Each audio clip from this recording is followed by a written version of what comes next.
It's 3 a.m. and you're wide awake. Your heart is calm, your mind is clear. Nothing is wrong.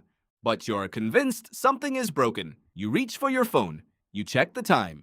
You do the math on how many hours of sleep you have left, and a small wave of panic sets in. Insomnia, you think. Something's wrong with me. But what if nothing is wrong with you at all? What if your body is doing exactly what it was built to do, and it's the world around you that changed? For most of human history, sleep didn't look like this. It didn't look like 8 uninterrupted hours in a dark, silent room. It looked like something else entirely. Something stranger. Something that modern life quietly erased. Historian Roger Ekirch spent years digging through diaries, court records, and medical texts from pre-industrial Europe. He wasn't looking for anything about sleep. He was researching nighttime itself, but he kept noticing something odd. Over and over, ordinary people wrote about their first sleep and their second sleep, not one block of rest.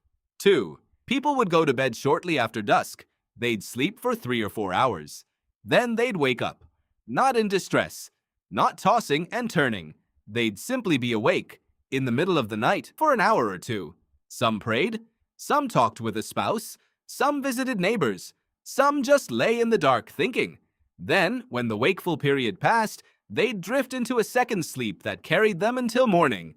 This wasn't rare. This wasn't a disorder. This was normal. This was how humans slept for thousands of years. So what changed? In the 1990s, psychiatrist Thomas Wehr ran an experiment that would accidentally recreate this ancient pattern. He placed a group of people in a room with no artificial light for 14 hours a night, mimicking the long winter darkness our ancestors would have experienced before electricity. No clocks, no stimulation. Just darkness, stretched out the way it used to be. Within weeks, something remarkable happened. The participants' sleep split in two.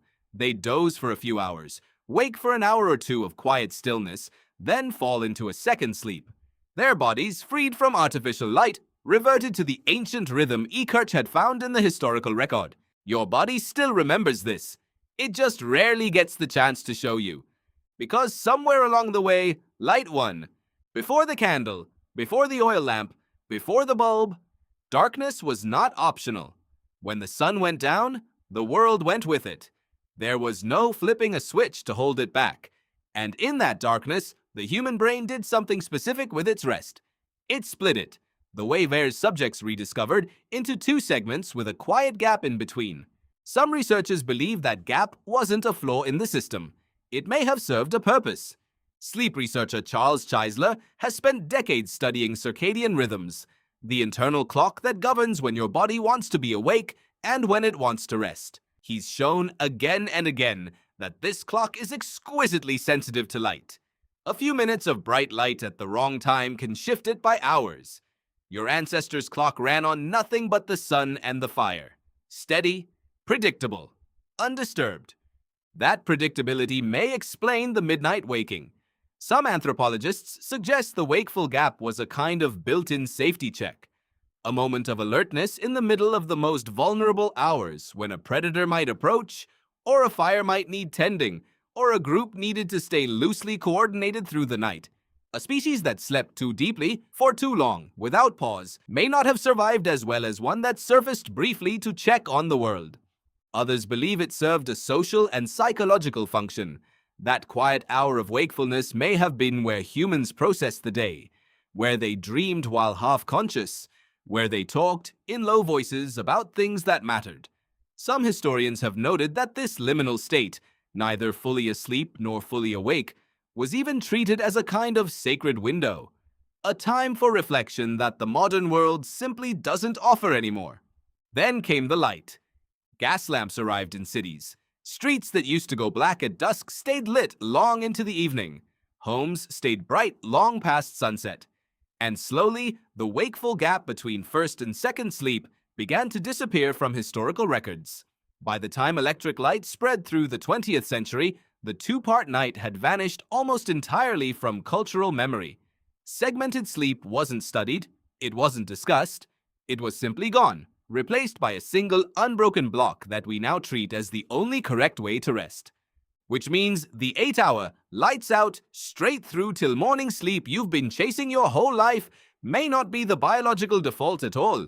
It may be a habit, a relatively recent invention built by artificial light, industrial schedules, and a culture that treats wakefulness at 3 a.m. as a malfunction rather than a memory. So the next time you wake in the middle of the night and your mind reaches for panic, consider a different explanation.